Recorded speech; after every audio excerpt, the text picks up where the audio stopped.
And about half of those people are uninsured because of their immigration status and because of the persistent refusal of New York State and of the federal government to offer comprehensive coverage options to undocumented people.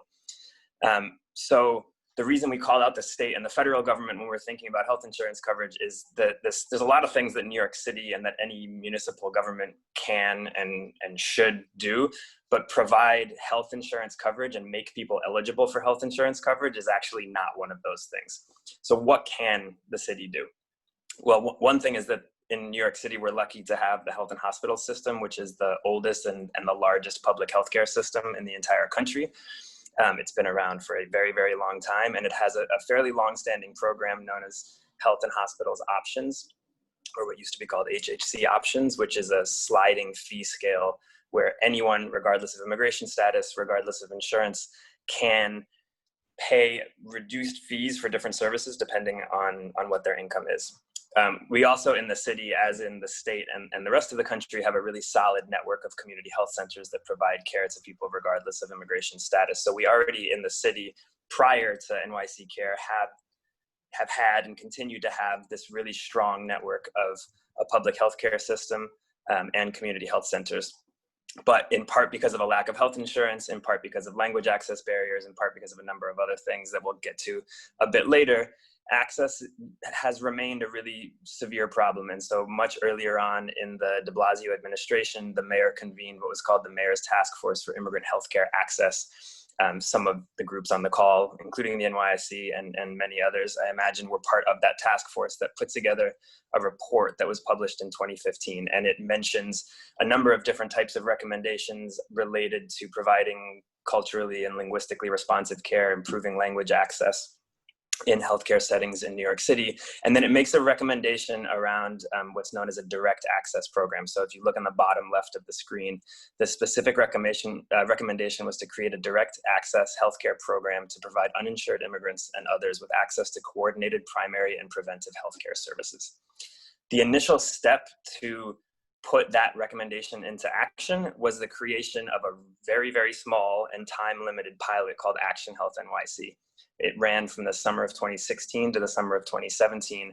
And what it did was try to bring to life this concept of a direct access program with a focus on coordinating care in health and hospital sites and in community health centers that served as primary care homes for uninsured New Yorkers. So people who were uninsured and undocumented and low income would enroll in this program. They would get a member card.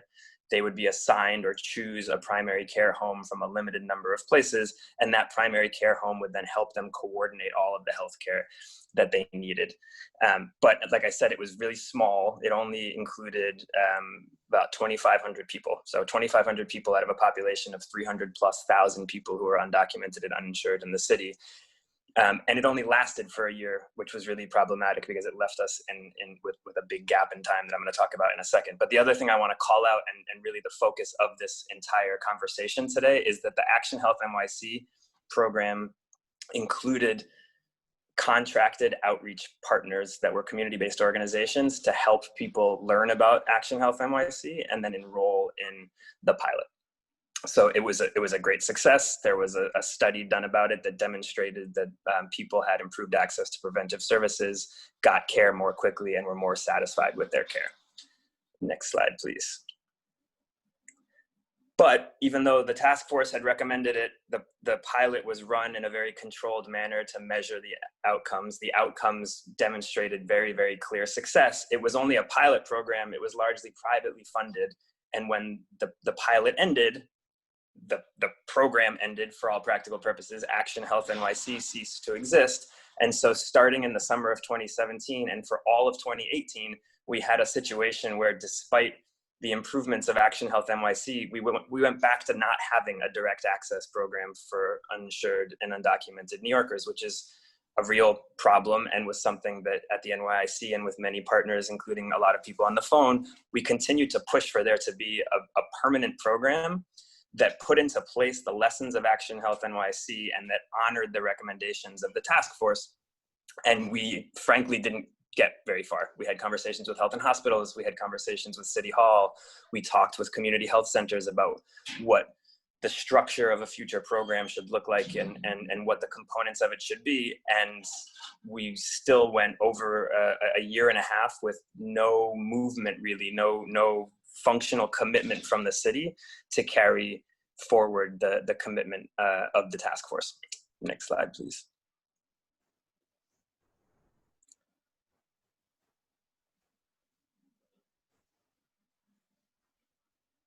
But then in January of 2019, the mayor made an announcement surrounded by colleagues and eminences in the city healthcare infrastructure, and made this major announcement that the city was launching a guaranteed healthcare for all program that eventually came to be branded and called NYC Care. So that the announcement was in January 2019. It took a while for it to come to fruition. Next slide, please.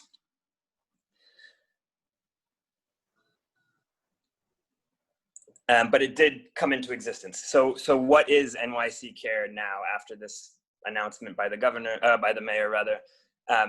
So NYC Care is the city's direct access program that in some respects was originally recommended by the task force. It certainly has some modifications that we can talk about later too. So it launched initially in the Bronx in August of last year. It was then extended to Brooklyn and Staten Island in January of 2020. And then finally, and one of the reasons that we wanted to have this conversation today is because as of last month, it is now in all 5 boroughs with the extension to Queens and Manhattan. It's important to note, though, that even though it's gradually been ramping up and spreading across the 5 boroughs, new enrollment in the program was suspended during the COVID-19 surge in the spring. And so no new enrollees were invited into the program starting in late March. But in spite of that, the total enrollment has been over 30,000 people so far and growing. So what is NYC Care in terms of what it actually does? It takes a lot of the lessons that were learned from Action Health NYC and puts them into a larger scale, more permanent program. So it has a membership card. When you enroll in NYC Care, you get a card to lend a sense of participating in a program that has a dedicated customer service line that is printed on the card that NYC Care members can call at any time. When you enroll, you can choose your own primary care team with a focus on preventive care. And it really is a whole team of people, not just a primary care provider, but it includes improved access to mental health and substance use support services and coordination of all of that care by the primary care team. It also, at least at the outset, guarantees improved timely access to care. So you get your first appointment within 2 weeks after initially enrolling. It is designed to extend pharmacy hours at participating pharmacies so that prescription drug benefits are more accessible. And it carries through the health and hospitals options concept of having a transparent and a consistent fee scale so that you know if you're enrolled in the program what you will be paying for different services based on your income. Next slide, please. And I think our panelists will get into many more details about additional components and about what has seemed most useful. So I'm actually going to skip down partway to like halfway through this slide. So what is the concept of NYC Care given all these things? It's designed to improve access to the public healthcare system and improve the healthcare experience for people who meet the eligibility criteria. You have to be uninsured, either because you're ineligible for health insurance or because you can't afford the coverage that might be available to you. You have to live within the 5 boroughs of New York City, and you have to have been a resident of the city for at least 6 months. And the phone number at the bottom, 646 NYC Care, is one way to directly access the system and learn more and enroll, but you'll also hear from the people who are doing a lot of this work directly in a little bit. Before I turn it over to them, I just wanted to make clear a few things about what NYC Care is not. It is not health insurance. Health insurance is something that provides some degree of financial protection if you go anywhere in a network of providers that accept that health insurance. NYC Care is not that. It's only available inside the health and hospital system. So at the 11 acute care hospitals and at the outpatient centers and the primary care centers within the Gotham Health network that are all part of health and hospitals. You cannot use NYC Care in any setting outside of health and hospitals. So that is not health insurance. That's a very, very limited network. It's a big network, but it's a single network of providers in the public healthcare system that are actively participating in NYC Care. And because it's limited to health and hospitals, there's also in an attempt to make sure that the city continues to provide as many access options as possible. It's not meant to replace primary care providers like community health centers or other providers where lots of people, including uninsured, undocumented, low-income folks, are already receiving primary care services. And how those systems coordinate with one another is really an open question. And some of us would like to see community health centers more fully incorporated into NYC Care, but as of right now, that is not the case. Next slide, please.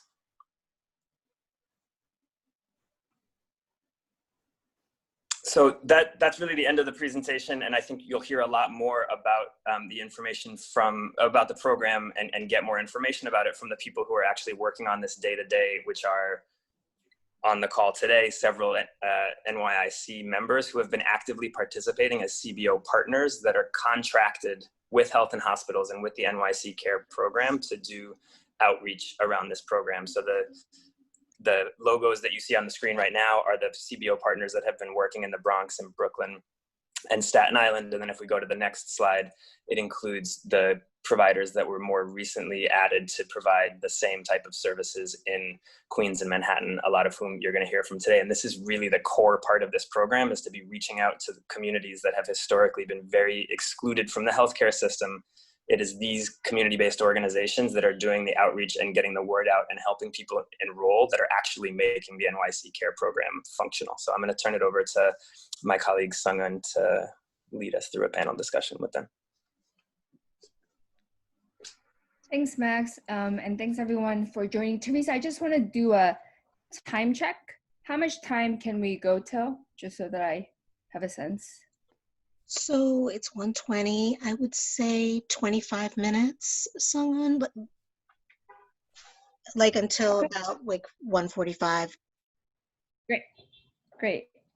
Well, thanks everyone for joining, and especially to our member organizations who have been participating in the NYC Care. I'm just going to ask some questions so that we can all learn from you and hear about the important work that you are doing, as Max mentioned, that is core to the success and the progress of NYC Care. And so before you answer, I'll go through a series of questions, but I'm gonna ask you to introduce yourself before you answer the questions instead of just doing intros first.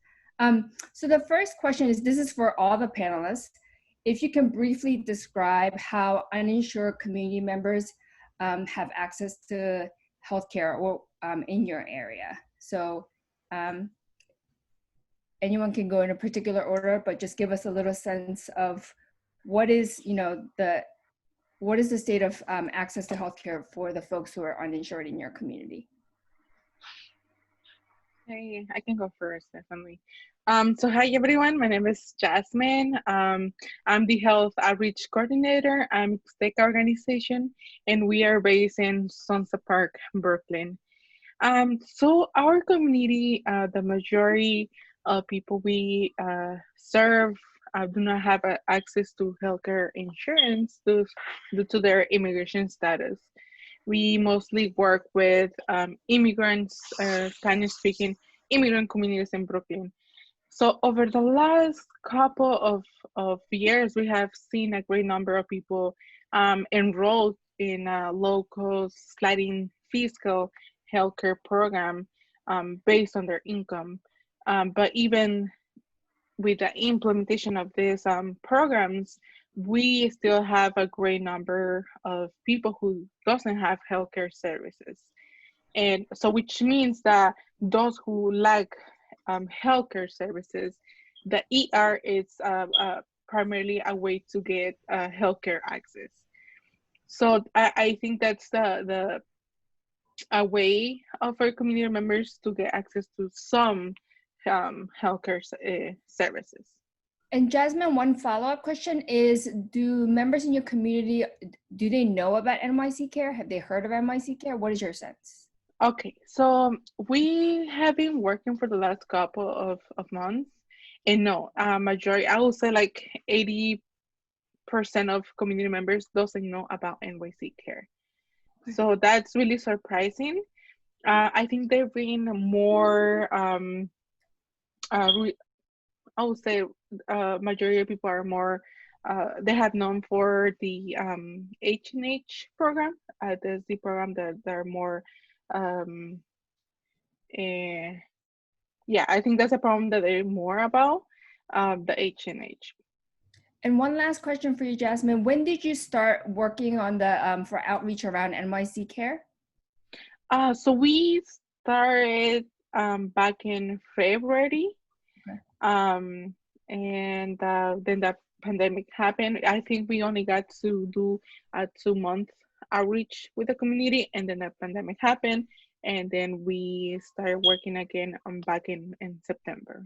Okay, great. Thank you. Would like to hear from other panelists. So my name is Grace Kim, and I am working at Korean Community Services of Metropolitan New York. New York, so I will say KCS. I'm an assistant director, and I oversee a healthcare program. I think when the Uninsured member contact us to find healthcare resources, after proper screening from our healthcare navigator, we used to provide HHC option and community health center information, but now we assist them to enroll or contact NYC Care. Yeah. Okay. And are the community members in your area, Grace, have they heard of NYC Care? Are they familiar? So we, NYC Care just started in September in Queens. So I think the word just started spreading out. Mm-hmm. I would say somewhat familiar with NYC Care since ethnic media, after making the announcement on the ethnic media in early September.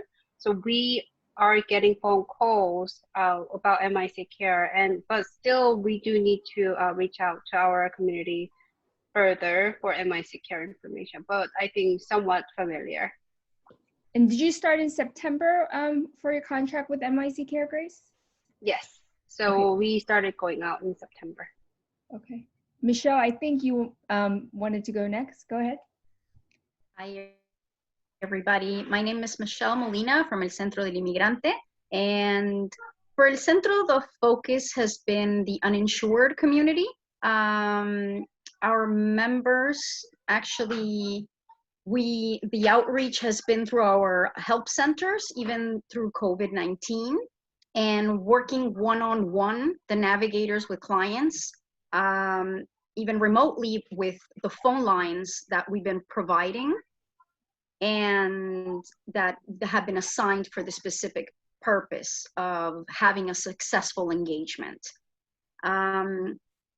And I would have to say that most of our clients are not aware of this program unless it is a one-on-one conversation where we can actually address that this program is available to them. They are aware of the emergency Medicaid. Specifically for Staten Island, it's extremely important because we do not have a public hospital. So as far as preventative care, it's crucial. Thank you. You started your contract when? We started in February, but we actually began in March. Okay. And then COVID happened. Yeah. And there was a huge pause. And then slowly we began again the outreach in different ways because our community is not so easy to reach virtually. It's very difficult for them. Great. If the other remaining panelists can just talk a little bit about how community members in their area access healthcare, that'd be great. Juan, hey. Noor, go ahead. No, it's okay. I can go after. My name is Hajra Shakat. I'm with Sotiatu Center for African Women and Families, and we are located in the Bronx. We do have a site office in Staten Island. However, our community wellness department and the program that's been overseeing this work is located primarily in the Bronx. And we started with conducting outreach for NYC Care back in August 2019. So it's been an interesting turn of events from when we got started and sort of what we were expecting from community members. We found that many of them are unfamiliar with NYC Care, and we work primarily with African and other immigrants in the Bronx and throughout the city. But as we began doing the outreach, of course, we were the first to start sharing this information and start providing the education. But even now, so now that I will not say post-COVID, but now that we are, we've unpaused and that they're enrolling in NYC Care again, we haven't really seen an uptick in people reaching out to try and enroll in NYC Care. Most of our community members, if they are uninsured, if they're undocumented, are trying to stay off radar in any way. And there's people that have been here for decades that have managed to do that successfully. And so they're very weary about NYC Care and what that might mean if they decide to enroll and, the financial counselor is still asking for identifiable information. And so I think similar to some of the other panelists, we were definitely doing more one-on-one education as we did the outreach to really help people enroll if they needed the service. And we found that if someone was in a crisis situation, then and only then would they head to the emergency room. We were referring people initially, of course, to community healthcare centers before NYC Care started, but with long wait times or unavailability of services in their language, that was also a bit of a challenge that we're hoping NYC Care could help address. Great. Thank you. Noor? Hello, my name is Noor. Please let me know if you could hear me. I've been having issues with my mic. We can hear you. Okay, great. I'm from Arab American Family Support Center. And yeah, everything that everyone has said so far really resonates with our organization as well. Before NYC Care, we did have someone at our office who helped people sign up for health insurance, but that wasn't a program that maybe someone who was undocumented or not eligible for health insurance would benefit from. So NYC Care has really filled in that gap for us. We work with AMEMSA communities, so that's Arab, Middle Eastern, Muslim, and South Asian communities in Brooklyn and Queens. Mostly, I don't think people have heard of NYC Care. So we have like a few different avenues. We have a really large preventive program, which works with ACS. So the families that I've spoken to from there, they haven't heard of NYC Care. But I have encountered some of our partners who have worked with health and hospitals before, and they have clients who are already enrolled in the health and hospitals program. And I have received questions of like, what's the difference between that program and NYC Care? So there is some, I guess, knowledge of it, but like still there are questions of like, what really differentiates this program? And we really try to emphasize that to our clients. And we started in August after reopening from the pandemic. When did you start your contract? I'm not sure because I joined the team later, but they did tell me that they were working on this before the pandemic started in like February, and had to kind of shut down for a bit. Juan, are you on, Juan? Yeah, can you hear me? Yes. Yes, good afternoon, everyone. My name is Juan Carlos Grajeda from the Emerald Isle Immigration Center. I'm the bilingual program manager. So we actually joined the NYC Care program from when it was first launched on August of 2019. So we actually participated in their launch campaign on the very first day. And like everyone has already mentioned, a lot of our community members were not familiar with the program. So it was pretty challenging because we knew we had to do a lot of outreach work to to spread the word out, to tell the community about this new program. So we started in the Bronx in August, and we have expanded. Now we work in also in Queens as of September of this year. So when we started in the Bronx, the way, basically the only service that we could provide prior to NYC Care to uninsured, undocumented, was HAC options. So one good thing that I should mention is that community members understand the actual improvement. It's actually an enhanced program now, because now individuals, community members can actually access preventive services. Great, thank you. Thanks for that great overview. So the next question is just, does anyone can answer? Maybe we can get either 2 or 3 panelists to talk a little bit about your organization's outreach efforts on NYC Care to community members in your area. And then in particular, if you can talk about messaging that has worked well, that has not worked well, and sort of feedback that you receive from community members. Maybe 2 or 3 folks can talk briefly about that. That'd be great. I can jump in for that question. Would it be possible for me to share screen, because I have some pictures from outreach events that I can share while I'm talking? Yeah, if it's really quick, because we're already running out of time, but that'd be, yeah. Okay, no problem, then I can skip that. So we have been doing outreach 2 ways. One is internal and one is external. So internally, we're reaching out to our preventive team that's working with ACS. And we have created a referral process where if they have any families that might benefit from NYC Care, they can refer them to us. And I've created a presentation that I've been giving internally to our case planners and case managers that has been like kind of explaining that process to them. And then externally, we also are partnering, oh, and I'm sorry about that. Externally, we are also partnering with organizations that have similar outreach to communities that we are working with, like Saki, Women for Afghan Women, and Womankind. I've given presentations to them as well for NYC Care. And alongside that, we are going to community events. Recently in Astoria, there was a community event for the Arab community in Queens. It was called Yalla Queens. Or Yalla Astoria, and there was, we set up a table for NYC Care, and as people were like enjoying the event, they were able to come up, and we had like keychains and like little pens. I think that works really well. People really like it when they can like walk away from the table with like a pamphlet or even like a keychain, because they will remember what we were talking to them about.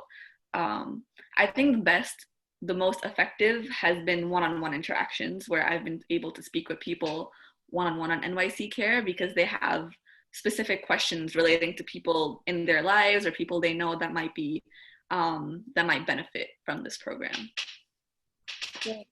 Maybe one more panelist can give us feedback on their outreach, or like just talk to us about your outreach efforts. Yes, I can definitely do that.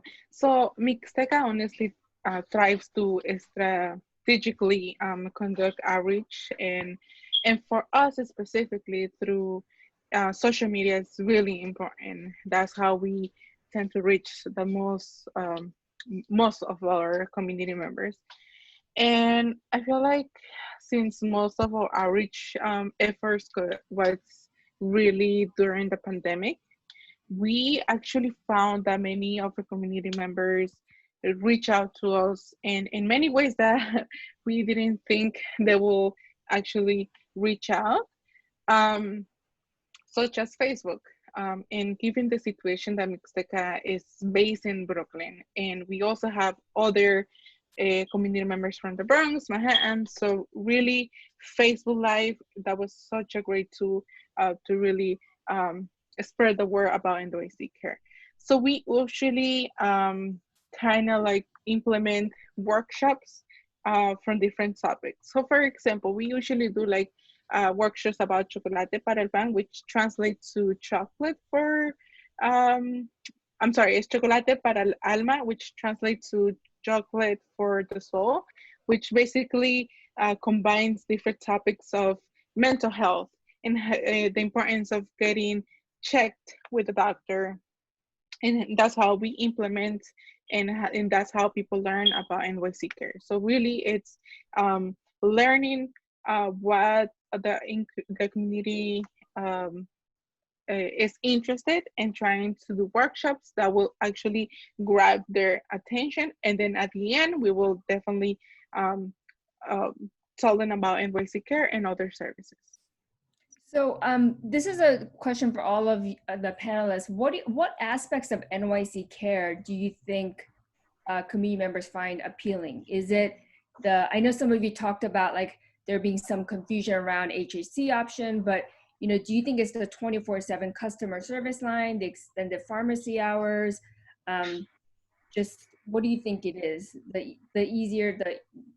What do you think is appealing to folks about NYC Care? If we can get some other panelists who have yet to speak up on this. Sure. So I know one thing that's been, it's a very nice benefit of joining NYC Care for our clients, and this is particularly in the beginning, is how quickly they can get an appointment. And so, for example, our clients would go in into their appointment with the financial counselor. They would essentially be seen by the doctor immediately afterwards. They could get their labs done on the same day and then be given their prescriptions. The challenge was the pharmacy and the long wait times in the pharmacy, but that's something that we certainly took back to NYC Care and something that they worked on addressing. But that was definitely a perk, was, people that were concerned or they had been here for such a long time, they're like, I can't get my labs done. I don't know, especially we know in the African community, high blood pressure, diabetes are certainly issues, as well as other immigrant communities as well. So these folks not only need to see a doctor, but they also need to be able to get their labs checked.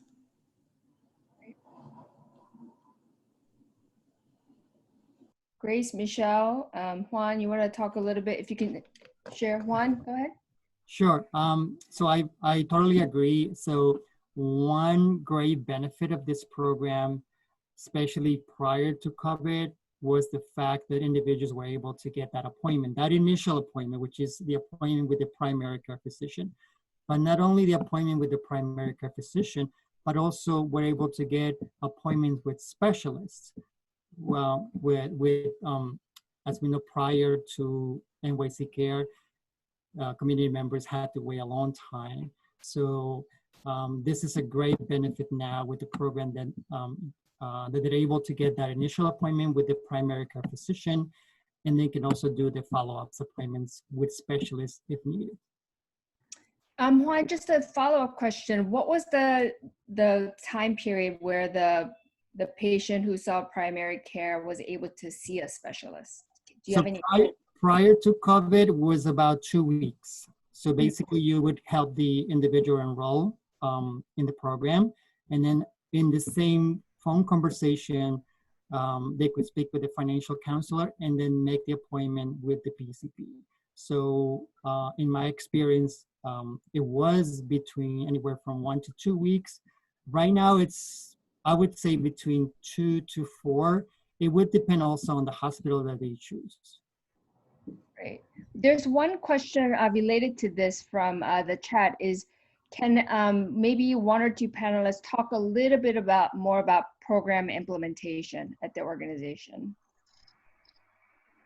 So so we have our own protocol we developed. So when people call to us about NYC Care, then our healthcare navigator screen them, whether they are eligible for regular health insurance or which option they are eligible. And depending on their eligibility, we connected to them to NYC Care, or we help them in-house navigate appointment for health insurance enrollment.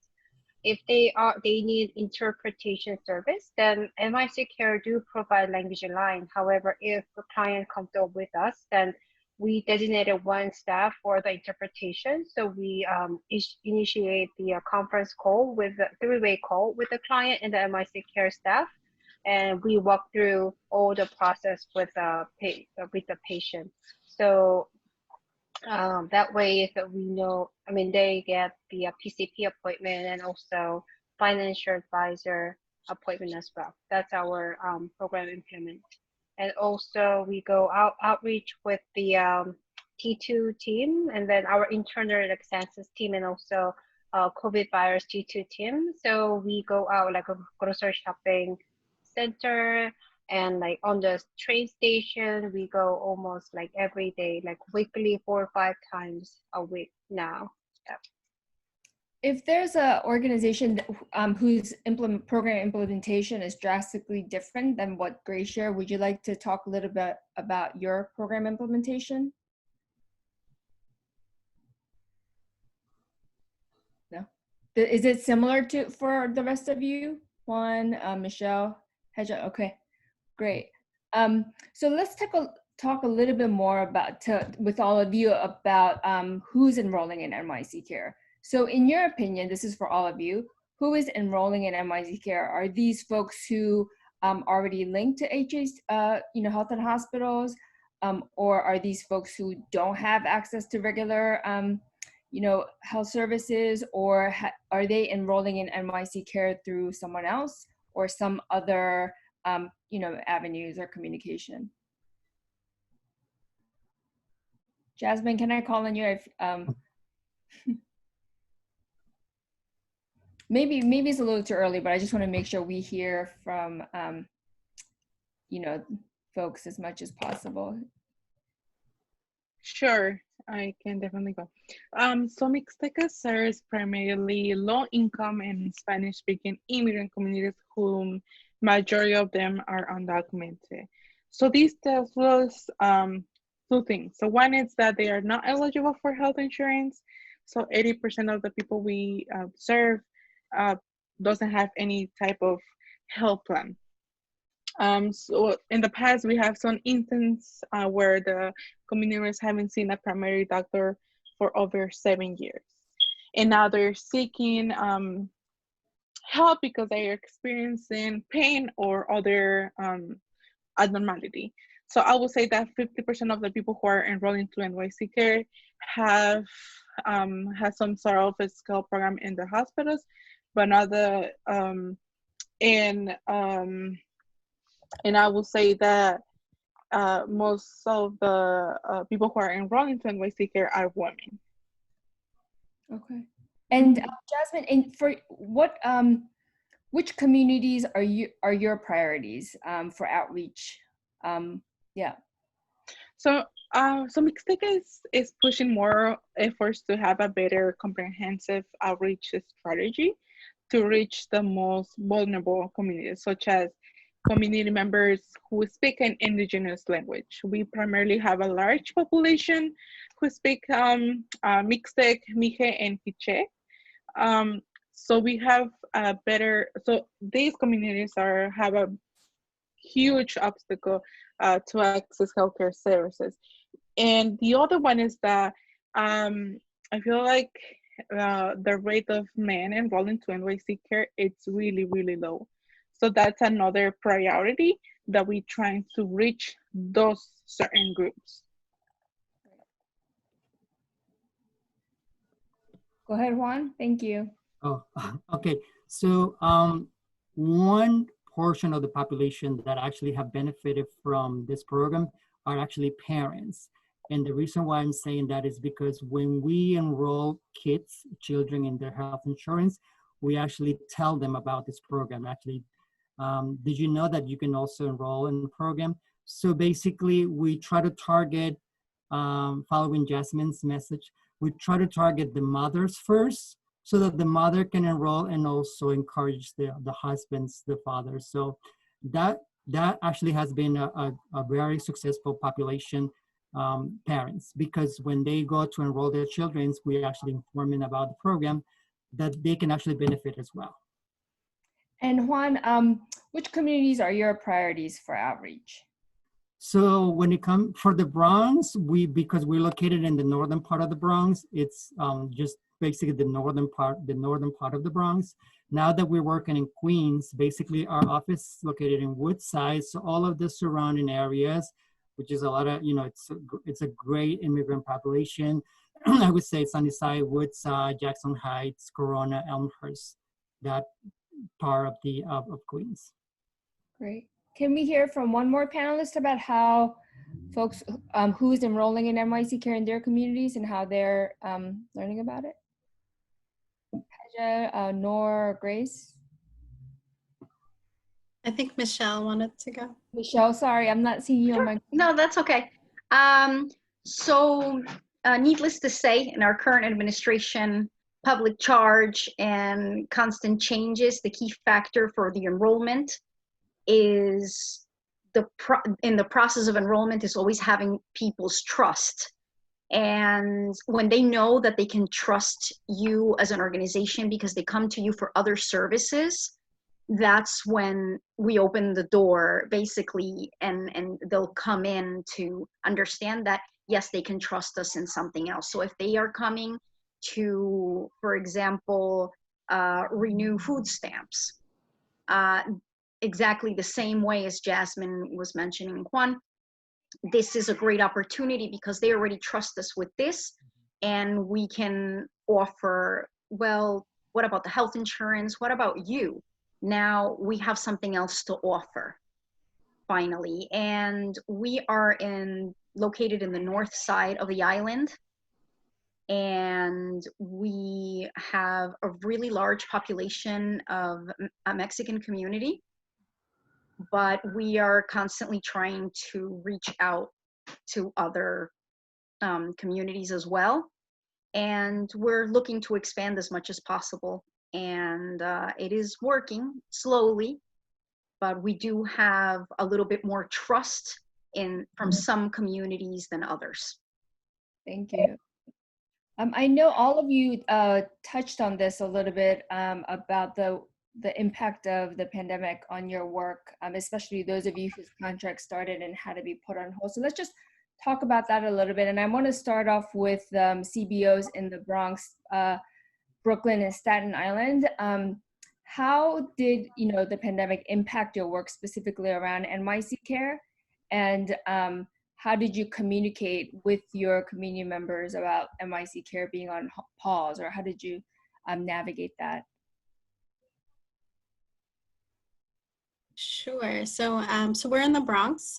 So Teatro is located in the South Bronx, and we had been working primarily by doing walk-in hours at our office. So I think some other agencies mentioned like internal referrals are very helpful. Within our agency, we have a lot of home-based services. So people aren't always, like, we can't necessarily go out to them. So we would do walk-in hours if they had visits with legal or visits with our preventive services, and we'd stop them. And tell them about NYC Care, as well as working, for example, in mosques and other faith-based communities that,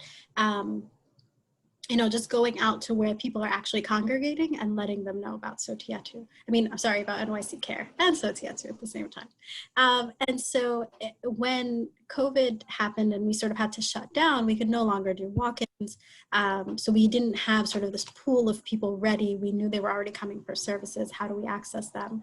But we were simultaneously doing outreach for census. We were doing outreach for other services, for example, like the food distribution, the food delivery services that happen. So a lot of the services that went into effect due to COVID-19, we sort of jumped on that bandwagon and also said, okay, how can we call you and contact you about multiple things? How can we call and say, do you have a device for your child at school? Do you have access to food? Do you have health insurance? How can we help you with NYC Care? Then, of course, there was a pause. And so we had built a list of community members that needed the service that we were contacting. So we were the ones actively reaching out. But once we had to pause, it just meant that we stopped calling people. We did not have as many people calling us. And so once we stopped making the calls, we stopped essentially identifying people that were still in need of that health coverage. And we know that once, and I believe at some point, in not September, but I think in August, we got word that our clients could now enroll, but it had to be through telehealth. We found that many people were uncomfortable with that, and we just had to do a whole education around telehealth and how does that work. And people were just really waiting to go back in person. But the truth is, with COVID-19, nobody wanted to go near the hospitals. And so it was sort of like they worked in tandem to just stop people from trying to access that service. Great, thank you. I'm just realizing that the time is 1:51. This is, we're all learning so much from you.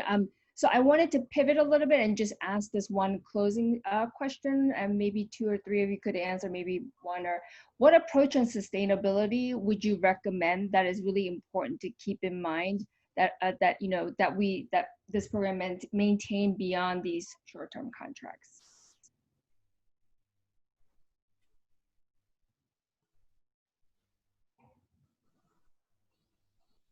Michelle, or Juan? I would say just continue the work that you're doing, spreading the word. So it's part of the services that we provide. So you always have to keep in mind that there's always going to be somebody who could benefit from the program. So I would say continue spreading the word and showing the benefit, the value of this program that could help so many people. It's an option that we didn't have a year ago. So, I would say that's the most important message, is just to continue spreading the word. Grace, Nor, or Jess? Yeah, so I agree with Juan that even if we got cut, maybe I'm not sure if they're going to renew the contract or not, but they definitely said there will be NYC Care renewable. I spoke to NYC Care folks. So if program is still there, then we will refer to our client continually. We cannot just stop even based on the contract or the funding. And just one more, Michelle. Oh, Michelle, go ahead. Sure. So as we know, it's really difficult when it comes to negotiations and continuation of programs. But I think that for the recommendation of sustainability, the continuation of funding beyond, in this case, for example, January with Health and Hospitals, as we have, for the purpose of outreach, which is the most effective approach by far. I think that we really have to press on the fact that it's been the most effective tool and not how the approach has been so far from actually the program itself. As far as advertising, it hasn't really worked. So it's key for CBOs to have the funding to continue, because we are the ones on the ground making this happen. Great. Well, thank you so much to all the panelists for the important work that you've been doing, that you are doing, and you will continue to do. And I hope we can have you back maybe in a few months to just talk about how things are going. I know there's a lot of interest today, and I know we're all busy, so thank you so much. Teresa, back to you. I want to thank you all, and Sung-Eun, thank you so much for moderating the panel, and to our wonderful member organizations. You added so much to the conversation. Thank you. I'm just going to call Max back on to share again how folks can enroll in NYC Care, just in case that is a question and for people who may have missed the beginning. So Max, I'm going to turn it over to you. Great. Thanks, Teresa, and thank you, Sung-Eun, and special thanks to all the panelists. That was really, really excellent, and I appreciate it a lot. So to Teresa's question, and just to restate the phone number for the main NYC Care line that I mentioned before in the presentation earlier on, the phone number is 646 NYC Care. So it's 646-692-2273. That's the main NYC Care line to get more information and to enroll directly in the program, although I definitely encourage people to refer community members and to reach out to the organizations that you heard from today that are doing this work day in and day out. And if you go onto the NYC Care website as well, it's nyccare.nyc, you can see a full list of all of the organizations that are doing outreach. And in some cases, some of the organizations, and we didn't get a chance to cover this, but some of the organizations, in addition to doing outreach, are doing facilitated enrollment into the program. So I think several of the panelists alluded to this, but in some cases, the organizations are not only doing outreach to promote the program, but also helping the people to enroll in NYC Care directly. So for someone who's comfortable calling that hotline, certainly great to give them the hotline number. But I think the biggest takeaway, in addition to learning a bit more about the program and how it's functioning, is recognizing the really important work that the panelists and the other community-based organizations involved in the program are doing to help people get enrolled and to promote the concept of preventive care and the fact that anyone in New York City has access to this coordinated care program at all times. And then one other thing, just to put a finer point on something that I responded to in the chat that Maria Guevara had asked a question about, which is that, you know, with the pandemic, a lot of people who may have had insurance previously or had more income previously through a job, but they may be losing a job, they may be losing the insurance that they had through their work. People are uninsured for many different reasons. Immigrant community members are uninsured for many different reasons. And it's really a good idea to get a free and confidential screening to see if you're eligible for health insurance, not just for NYC Care. And one benefit of the NYC Care enrollment process, although it makes it a little bit more onerous in some cases, is that they also screen you for health insurance eligibility. So you can find out through getting screened for NYC Care if you qualify for some type of more comprehensive health insurance coverage. That all happens through the same process. And there are quite a few people who are eligible for full coverage who don't necessarily know it or who haven't previously availed themselves of it. Or as Michelle mentioned, they may not want to enroll in coverage because they have public charge concerns. But all of that can be approached and dealt with the support of these member organizations who have presented and health and hospitals through NYC Care. Thank you so much, Max. And I wanted to just also reiterate to all of you that I will be sending up a follow-up email with the panelists' contact information in terms of their emails if you're specifically interested in Brooklyn, the Bronx, or Queens, or Manhattan, or any of the boroughs. So you'll be able to connect with them and hopefully maybe enroll through them. That'd be great too. And I also know that we have other member organizations on the call who are also actively participating. So thank you all, and we will be in touch. Have a wonderful day. Thank you. Thank you. Thank you. Thanks again to our wonderful panelists.